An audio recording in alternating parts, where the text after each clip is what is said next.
একটা শাল গাছের টুকরো যে মেয়ের বাড়িতে আপনি ফেলে দিতে পারবেন, সেই মেয়েটি চিরকালের জন্য আপনার বশীভূত হবে।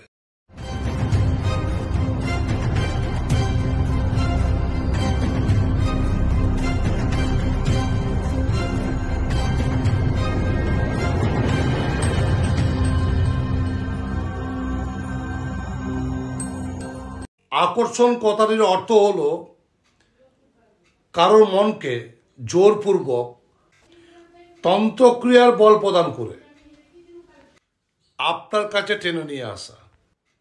এর দ্বারা আপনি তাকে আপনার বশ্যতা স্বীকার করাতে পারবেন। সে আপনার আজ্ঞাপায়ী হয়ে কাজ করবে।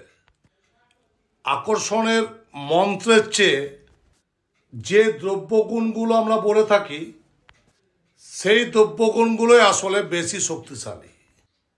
তাই যারা সাধনা করছেন তাদের জন্য বলবো, লক্ষ্য রাখবেন যে দ্রব্যের কথা বলবো বা বলছি সেটিকে সঠিকভাবে সংগ্রহ করতে হবে এবং তার পরিমাণ যেন নির্ভুল হয়।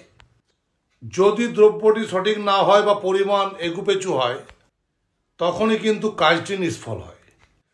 আর তখনই আপনাদের মনে হয় যে আমরা যে কথাগুলো বলছি সেগুলো ভুল। আপনি যেটা করেছেন সেটা ঠিক। নিয়ম নিষ্ঠা সহকারে পরিমাণ মেনে যদি করতে পারেন, সব জিনিসেই কাজ হবে। আকর্ষণ, সম্মোহন, বশীকরণ। ভিডিওটি শুরু করার আগে বলবো, যারা আমার চ্যানেলে নতুন তাদেরকে বলছি চ্যানেলটি সাবস্ক্রাইব করে নেবেন, পাশে থাকা বেল আইকনটি প্রেস করে দেবেন এবং অল নোটিফিকেশন অন রাখবেন, যাতে আপনাদের জন্য যখন আমি নিত্য নতুন ভিডিও নিয়ে আসবো, সেই ভিডিওটি আপনারা খুব ভালোভাবে মনোযোগ সহকারে দেখতে পারেন আর সেটিকে নিজের জীবনে কাজে লাগিয়ে আপনি ভালো থাকতে পারেন। তো বন্ধুরা, জীবন মানে তো সমস্যা মানে সমাধানের রাস্তা নিশ্চয়ই আছে। যদি মনে করছেন সমাধান করবেন রাজুদাকে দিয়ে, তাহলে অবশ্যই আসুন। প্রথমে কনসাল্ট করি, আপনার সমস্যা নিয়ে আলোচনা করি। আমি থাকবো আগামী 20/12/2024 তারিখে পূর্ব বর্ধমান চেম্বারে। 21/12/2024 আমাকে পেয়ে যাচ্ছেন কলকাতা সোদপুর চেম্বারে। 22/12/2024 আমাকে পাচ্ছেন পূর্ব মেদিনীপুর মেচেদা চেম্বারে এবং 23/12/2024 আমাকে পেয়ে যাচ্ছেন আরামবাগ চেম্বারে। 24/12/2024 আমি থাকবো রানীগঞ্জ চেম্বারে। যারা এই চেম্বারগুলোতে আমার সঙ্গে কনসাল্ট করতে আসবেন, তাদের জন্য থাকছে ফ্রি একটা গিফট আমার তরফ থেকে, যদি আপনার বুকিংটি কনফার্ম থাকে। মনে রাখবেন, ফ্রিতে কেউ কিছু দেয় না, কিন্তু আপনাদের রাজুদা কাউকে খালি হাতে ফেরায় না।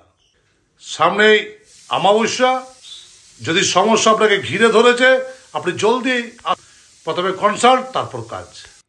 বশীকরণ, বিদ্বেষণ, উচ্চাটন, শত্রু দমন, ব্যবসা, বিদ্যা, বিবাহ।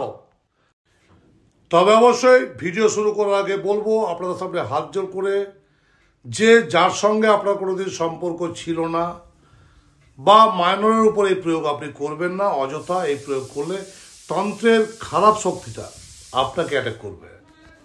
প্রয়োজন থাকলে অবশ্যই করবেন। এই ক্রিয়ার দ্বারা যে কোনো যুবতী মেয়েকে আপনি আকর্ষণ করতে পারবেন, কিন্তু ইন্টেনশন যেন ভালো হয়। খারাপ ইন্টেনশন থাকলে আপনি নিজেই শায়েস্তা হয়ে যাবেন।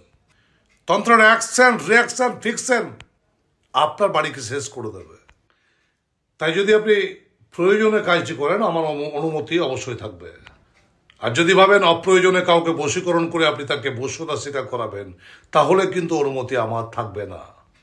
কন্যা গৃহে শালকাষ্ঠং ক্ষিপে দেখা দশাঙ্গুলাম ঋক্ষে চ পূর্ব কল্পনাং জ্যেষ্ঠা কন্যাং প্রযচ্ছতি।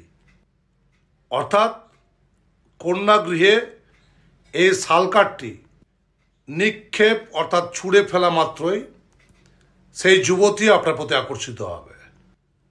পূর্ব ফাল্গুনী নক্ষত্রটি পঞ্জিকাতে ভালো করে দেখে নেবেন। পূর্ব ফাল্গুনী নক্ষত্রে আপনার আঙ্গুলের একাদশ আঙ্গুল অর্থাৎ 11 আঙ্গুল পরিমাণ শালকাঠ আপনাকে আনতে হবে। পূর্ব ফাল্গুনী নক্ষত্রে আপনার আঙ্গুলের মাপের একাদশ আঙ্গুল অর্থাৎ 11 আঙ্গুল, একদম পারফেক্ট 11 আঙ্গুল হওয়া চাই। 11 আঙ্গুল পরিমাণ শালকাঠ একটা নিয়ে এসে সেই শালকেট কাঠটিকে ভালো করে, কাঠ মানে কাঠি কথা বলছি, পাতলা যে সরু কাঠি, সেই ডালটা, সেটিকে প্রথমে গঙ্গা জলে, তারপর কাঁচা দুধ দিয়ে, তারপর অগরু দিয়ে ভালো করে স্নান করাবেন। ঠাকুরের স্থানে উত্তর দিকে মুখ করে বসবেন এবং স্নান হয়ে গেলে ওই কাঠিটিকে আপনার বাম হাতে নিয়ে এই মন্ত্রটি বলবেন 11 বার। ওম জল কি যোগিনী পাতাল কি নাগ উসকে ভেজে, উস্কের জায়গায় তার সেই মেয়েটির নাম বলবেন, উসকে ভেজে উসকে লাগ सोते सुख न बैठे सुख फिर देखे मेरा मुख मेरा बांधी घूटे तो बाबा नरसिंह का जटा टूटे। 11 বার মন্ত্র বলার পর যে মেয়েটির নাম করে আপনি বলেছেন তার বাড়িতে যদি নিক্ষেপ করতে পারেন, ছুড়ে দিতে পারেন, সেই মেয়ে আপনার বশীভূত হবে অবশ্যই 100।